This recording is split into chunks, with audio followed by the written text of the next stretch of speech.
Come on, Frida. Let's save the world. My older sister and I played hero with dolls. I was saving Frida from the great dragon, and I was about to win when suddenly 3 boys appeared. Look, it's the freak and her little sister.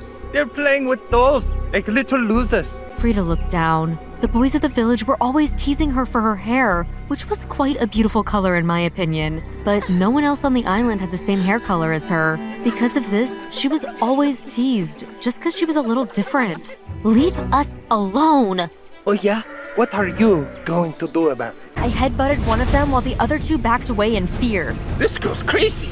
Yes, I'm crazy, and if you don't leave us alone, I'll destroy you. Hey guys, my name's Astrid, and I'm a Viking. Please like and subscribe. My dad is the chief of our Viking village. He raised myself and my sister all on his own, and I couldn't have wished for a better dad. But things were tough for him. You see, usually boys are the ones who grow up to become chief of a village, and he only had daughters. But soon he discovered I was no ordinary girl. I loved fighting, and since I was just a wee baby, I knew I wanted to become the best warrior in the world. Dad, I want to fight. Astrid, you don't even know how to walk yet. But don't worry, as soon as you can start, I'll put you in training. My older sister Frida was the exact opposite of me. She wanted to live a more gentler life. Look, Frida, I destroyed my target. That's nice. For our birthdays, my dad would give Frida a pretty dress and give me a new suit of armor. I love it. Thanks, Dad. That's my Astrid. You'll make a fine chief one day. Finally, when I was 14, Dad put me in training school. I was so happy. But my first day at school wasn't as amazing as I'd expected it to be. This is no easy feat. Graduating from my training means hours of hard work and pain. Are you up for that? Yes, sir. And look what we have here. The chief's daughter. I'm excited to get started, sir. Is that so? You think you're up for this? You're the only girl who is in the class, you know. Usually I wouldn't accept girls, since they're much weaker than men. But since your dad is the chief, I had to go against my own wishes. I clenched my fist. Did he just call me weak? I think, sir, you'll find women aren't nearly as weak as you think. Really? Our teacher walked out to the fighting circle and gestured for me to follow. You think you're so tough? Fight me. What? Fight me. Knock me down to the ground. Prove to me women aren't weak. I took a deep breath and readied myself. I lunged at him, but within seconds he had tripped my legs and sent me face first into the dirt. Ow! The whole class of boys laughed at me while the teacher sneered in my face. You still think you can handle my school? I wanted to punch this dude in the face then and there, when suddenly I heard a voice call out from the crowd. That's not fair. She's untrained, and you want her to fight against you? A professional. Why don't you have one of us fight you and see if we can do better? She didn't lose because she's a girl. She has just as much of a chance as us boys. Ooh, what are you? Soon to be wed? Look at Eric. So noble. That's enough. You, get up. And you, 100 push-ups for talking back to me. We all got up and watched as Eric did 100 push-ups. I felt terrible. He was doing this because of me. After he finished and the teacher called us over to teach us the mechanics of using a shield, I went over to Eric. Hey, I'm sorry about... Why are you apologizing? You shouldn't be sorry for anything. Our teacher is the one who should apologize. Still, thank you. I really appreciate what you did. Anytime, Astrid. You know my name? You're the chief's daughter. Of course I know. And gosh, it's a bit embarrassing. But when we were little, I sort of maybe had a little tiny crush on you. But not anymore. I mean... Well, I hope we can be friends. I have a feeling you're the only nice one in this whole class. What do you say? Of course we'll be friends. After that day, Eric and I got really close. We would hang out even outside of training school, and I came to realize just how kind, funny, and charming Eric was. Secretly, I had a crush on him, so it made me sad to know he didn't feel the same way. One day, Eric invited me over to the fighting ring so we could practice one-on-one. Sure, I was a lot better than the first day our teacher had humiliated me. Eric tried to jab at me, but I caught his arm and flipped him on the ground, landing on top of him. You're much better than me. Why are you surprised? Eric looked up at me, and I don't know know what made me do it, whether it was the adrenaline or the rush, but I suddenly leaned in and kissed him. Whoa. My God, I'm so sorry. I shouldn't have. Astrid, you gotta stop apologizing. But I just kissed you. And I'm glad you did. What? But that first day at training, you said you didn't have a crush on me anymore. I just said that because I was too embarrassed to admit I still had a crush on you. Well, yay! Yeah. Eric and I started to date seriously after that, and I invited Eric over for dinner one night so he could meet my dad and sister. This food is delicious. Thank you. Frida made it. She's really good at cooking. Not as good as my Astrid sparring. I heard she took you down in the ring today. Yeah, she's the best in the class. She must take after you. You bet. I heard you're second best in the class, though, Eric. Well, He is. He's amazing. If he's so amazing, why don't you just marry him? Frida, what are you saying? I've lost my appetite. It was nice to meet you, Eric. Goodbye. Frida left the table and we sat in awkward silence. what's up with her? I don't know. Eric, I'm sorry about my sister. No, it's fine. This dinner was lovely. I really enjoyed your company, Chief. Come again. Anytime, Eric. I was glad my dad approved of Eric, but what was up with Frida? Eric was the perfect guy. Why didn't she like him? I decided to go to her room after dinner. Frida, can we talk? What is there to talk about? You were acting a little strange at dinner. Is something up? If you have to know, I don't like Eric. What? But why? I don't trust him, Astrid. He gives off bad vibes. What do you mean, bad vibes? Frida, you can trust him. I would trust him with my life. Whatever, let's just forget it, all right? Frida got into bed and ignored me. I sighed. I loved Frida and I cared about her opinion of my boyfriend. I really wish she liked him. That night, I kissed Eric goodbye and he left to go home. I had no idea that was the last time I'd see him for years. The next day, Eric didn't show up at training school. Maybe he's sick. But when I went to his house, his mom said he hadn't come home last night. That's when I started to panic.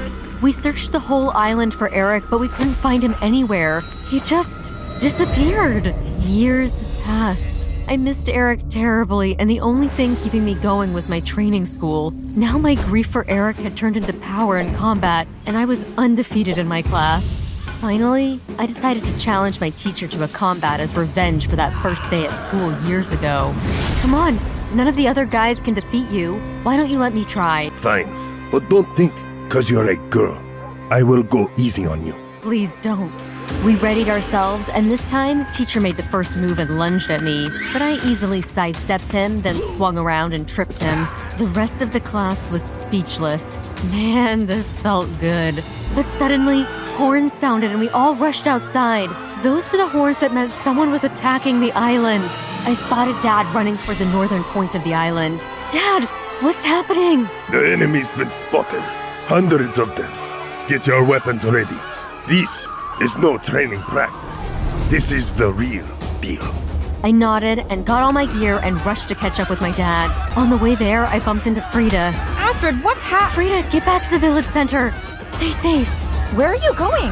To fight. No, Astrid, let the men handle this, please. No, Frida, this is what I've been training for. I hugged her quickly and then ran off after Dad. Frida called for me to stay back, but I ignored her pleas. When we made it to the cliff edge, we were shocked by how many attackers there were. We were outnumbered 2-1. Men, you know what we must do. We defend our home or die trying! Dad's warriors roared in response, and we all charged. The battle was intense. We easily could have been defeated, but thanks to my dad's leadership, we managed to thwart the enemy attackers and send them retreating. In the aftermath of the battle, I approached my dad. How did they manage to get on shore? Someone must have guided them from the lighthouse. Otherwise, there's no way they would have made it through those rocks. But does that mean? Yes, we have a traitor among us. Chief, someone spotted a figure at the lighthouse. Quick, let's catch this traitor before he escapes. We rushed to the lighthouse and entered. The traitor was the last person I expected to see. Eric? Wait, Astrid, isn't this your old boyfriend? Yes. I don't understand. He can't be a traitor. Eric was unconscious, but he started to wake up at the sound of our voices. What am I? What happened? Don't play games with me, boy. Dad, stop it! No, Astrid. This boy's a traitor, and he must be punished. Send him to the dungeons. No! But no matter what I said, they wouldn't listen. Eric was sent to the dungeons and his fate would be decided in the morning. I sat in my room in despair. Eric was a traitor? I couldn't believe it, but he was at the lighthouse. He surely was the one who had guided our enemies onto our island. But it made no sense. Why had he disappeared? Why turn up now? And why was he unconscious when we found him? I couldn't make any sense of it. Someone knocked on my door and Frida appeared. Astrid, I made some tea for you. Thanks, Frida. She handed me the tea and I sat there numbly. Go on. You can say I told you so. I wasn't gonna say it. But you were right. Eric couldn't be trusted. I'm sorry, Astrid. I sighed and leant my head against her. At least I have you. Frida was silent and then she stood up. Make sure you drink your tea. I nodded and took a sip. I suddenly started to feel sleepy. Think I'll go to sleep. You do that. There was something about Frida's voice that sounded off, but within a few seconds I was already asleep. In my dreams, I started hearing strange noises and I woke up to battle sounds. I looked outside and screamed. Our village was being swarmed by the enemy. I ran out and went to Frida's room, but it was empty. I went to Dad's room and found him asleep in his bed. I decided to leave him and run outside. Suddenly, I heard footsteps and I was surrounded by the enemy. Was doomed. A shadowy figure appeared behind the enemy. Wait, I recognized that voice. The enemy parted to make way for Frida, thank Odin you're okay. I'm more than all right, sister. Frida? No, don't tell me. Yes, I'm the traitor. No, it can't be. But it's true. Why, Frida? Why would you do this? This is your home. It never felt like my home. I've always lived in your shadow. I've always been the weaker sister. Didn't you realize that as the older one, I should be the one to become chief? But no, just because you're into your stupid warrior nonsense, it should be you who becomes chief. Well, I wasn't gonna let you go on by and steal my crown. So, I called some friends over to take over this rotten island. Eric? That fool? The poor thing caught me one day talking to the enemy about my plans. So of course, I had to silence him. It's a pity you decided to pick him out as your boyfriend. But we all must make sacrifices, mustn't we? You made him disappear? I got my friends to keep him prisoner in a hidden cave on the island. Then when the time struck for the attack, I planted him at the lighthouse so he would look like a traitor. It was all too easy, really. Frida, we're sisters. How could you do this? It was the only way. Men, deal with them.